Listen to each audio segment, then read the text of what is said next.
नमस्कार, आप देख रहे हैं नंबर 1 बीएन न्यूज लाइव, देश का तेजी से बढ़ता हुआ न्यूज लाइव चैनल। बरेली के एक निजी अस्पताल में हुआ पत्रकारों का सम्मान समारोह।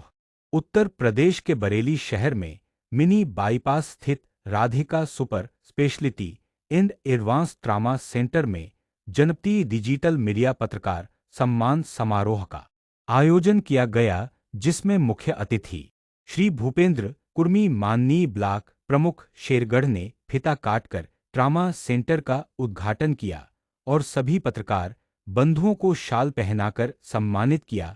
इस अवसर पर विशेष अतिथि डा पवन सक्सेना, अध्यक्ष उपजा प्रेस क्लब, श्री हृदेश पांडे, संपादक आई नेक्स्ट दैनिक जागरण बरेली, डा लईक अहमद डिप्टी CMO बरेली उपस्थित रहे। इसके उपरांत आयोजन सचिव डा अनीस अहमद खान, आयोजन अध्यक्ष डा प्रतीक गंगवार, आयोजन समन्वयक डा समीर अब्बास के साथ शहर के सभी वरिष्ठ पत्रकार बंधु उपस्थित रहे। सालों से बरेली में काम कर रहा हूँ, सैटेलाइट चैनल में काम किया है, सभी जानते हैं। बहरहाल इस तरह से डिजिटल मीडिया के लिए जो पत्रकार हैं उनका सम्मान किया गया है, बहुत अच्छा है, क्योंकि मेरा भी बहुत ही कम ऐसा वास्ता बरेली में पड़ा है कि हम इस तरह के समारोह में शामिल हुए। हॉस्पिटल की जानिब से जिस तरह का कार्यक्रम रखा गया है, मैं बहुत बहुत शुक्रिया अदा करूंगा डॉक्टर साहब आपका, हॉस्पिटल का आपका, कि आप लोगों ने डिजिटल प्लेटफॉर्म पर जो काम कर रहे हैं उनको सम्मान दिया। क्योंकि आप जानते हैं जिस तरह से हमने दिल्ली में काम किया है, सैटेलाइट चैनल में काम किया था, बैनर के नीचे हम काम किया करते थे, वो एक हमारी तरह से बैग हुआ करती थी।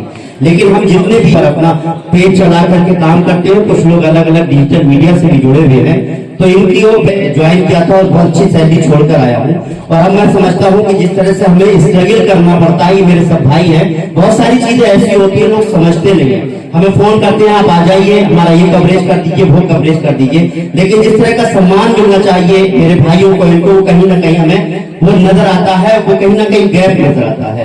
और आपने जिस तरह से काम किया है, सम्मान दिया है, बहुत बहुत शुक्रिया अदा करते हैं। और इस जगह से मैं ये बात उन लोगों के लिए भी कहना चाहता हूँ, जिस तरह से जो है प्रतीक जी ने जिस तरह से सम्मान और जो कार्यक्रम रखा है, इस तरह का और लोगों को भी कार्यक्रम रखना चाहिए हम लोगों के डिजिटल मीडिया के लिए। और दूसरी बात यह है कि ये समझना चाहिए कि ये भी परिवार है, इन के भी परिवार हैं, इनसे अपने मकसद मत हल कीजिए। आपने बुलाया, अपना काम किया, क्योंकि ये भी अपना पेट्रोल खर्च करके जाते हैं, इनका भी इंटरनेट खर्च होता है, और आप बस बुलाते हो, अपना काम कर लेते हैं। मुझे उन लोगों के लिए मैसेज देना चाहता हूँ, क्योंकि ये सब लोग जो है प्राइवेट तौर पर काम करते हैं, हम लोगों को कोई सैलरी नहीं मिलती है।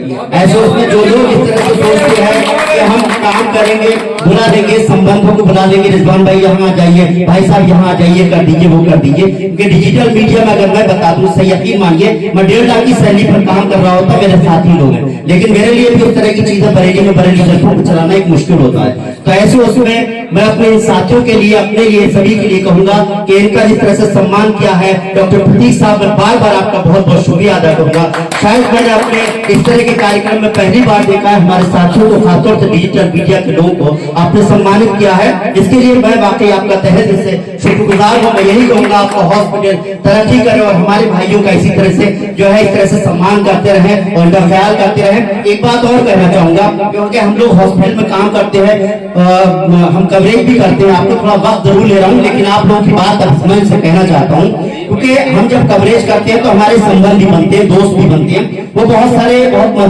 माजूर लोग होते हैं, गरीब लोग होते हैं, जिनसे हमारा बड़ा अटैचमेंट होता है। ऐसे उसमें उनकी कभी कभी जरूरत होती है, हमको फोन करके ये कर दीजिए। तो डॉक्टर साहब मैं यही कहूंगा कि हम कुछ नहीं चाहते, हमसे जो सेवा लेनी है कीजिए, क्योंकि डॉक्टर को भगवान का रूप कहा जाता है, तो क्योंकि आप जो है अपनी पूरी कोशिश करते हैं किसी की जान को बचाने के लिए। ऐसे उसमें जब जरूरत पड़े, हमारे भाइयों का फोन आए किसी के लिए भी, तो आप उनका ख्याल जरूर कर लीजिए। आप अपना जो है सारे हॉस्पिटल के लिए कह रहा हूँ, आप थोड़ा सा ख्याल कीजिए, क्योंकि हम भाइयों को ये सब दोस्त होते हैं, कहीं ना कहीं किसी से कहते हैं तो हमारा मान सम्मान, हमारी बात को जरूर रखिएगा, इस बात का ख्याल रखिए। मैं बहुत बहुत शुक्रिया प्रतीक साहब आपका अदा करता हूँ। मैं उम्मीद करता हूँ आपका हॉस्पिटल और तरक्की करे, मैं दुआ करता हूँ आपका हॉस्पिटल बहुत तरक्की करे। सभी सम्मानित, क्योंकि मन से बोलना बड़ा कठिन काम होता है। आप सभी लोगों का बहुत बहुत शुक्रिया। क्या कहना चाहते हैं? मेरा नाम भूपेंद्र कुमार है, ब्लॉक प्रमुख शेरगढ़ से, भारतीय जनता पार्टी से।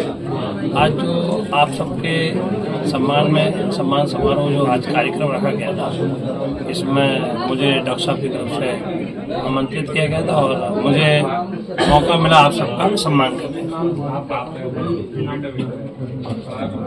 क्या नाम है आपका? मैं डॉक्टर नूरुल कुमार मलिक हूँ। एक्चुअली मैं रातगा में फुल टाइम कार्डियोलॉजिस्ट हूँ।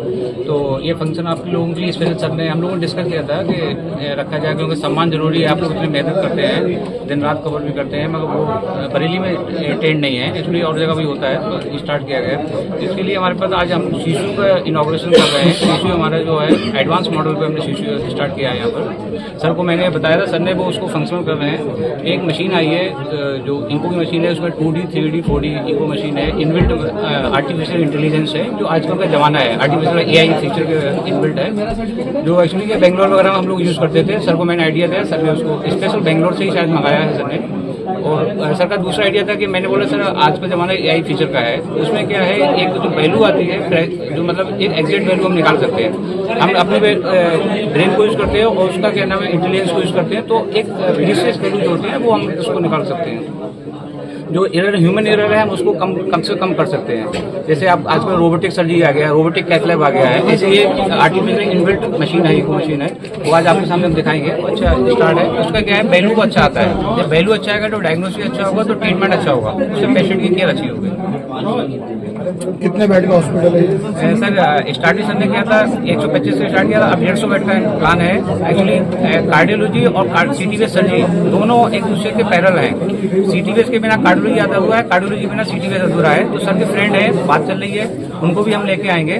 बरेली में बड़े बड़े सेंटर हैं, कार्डियोलॉजी सेंटर हैं, वो चल रहे हैं। हमारी स्टार्टिंग है, हम भी किसी से कंपटीशन हमारा नहीं है, ना हम करना चाहते हैं, मगर हम वो फैसिलिटी देना चाहते हैं जो बेंगलोर दिल्ली में है। वो ऊपर वाले ने चाहा तो हम जल्दी उसको देंगे। जो लोग बाईपास के लिए बोल देते हैं कि 3 नली में बाईपास करा लो, नहीं हमारे दिल्ली चले जाओ, वो हम राधिका में, और वो भी हम गवर्नमेंट की स्कीम से दे रहे हैं। सर ने सारे पैनल ले रखे हैं। आप सोच नहीं सकते, पेशेंट से फीडबैक लीजिए। जो ऐसे पेशेंट को जो सर ने कहा बाईपास करा लीजिए। बाईपास क्या होता है, बड़ी सर्जरी है, और जो हम लोग स्टेंट डालते हैं उसमें हम डाल देते हैं। स्टेंट में 3rd डे में हम डिस्चार्ज भी कर देते हैं। आयुष्मान कार्ड की सुविधा है यहाँ सारे पैनल है सर, उसमें ESI की भी बात चली, मेरा हो जाएगा जल्दी, सारा है इसमें।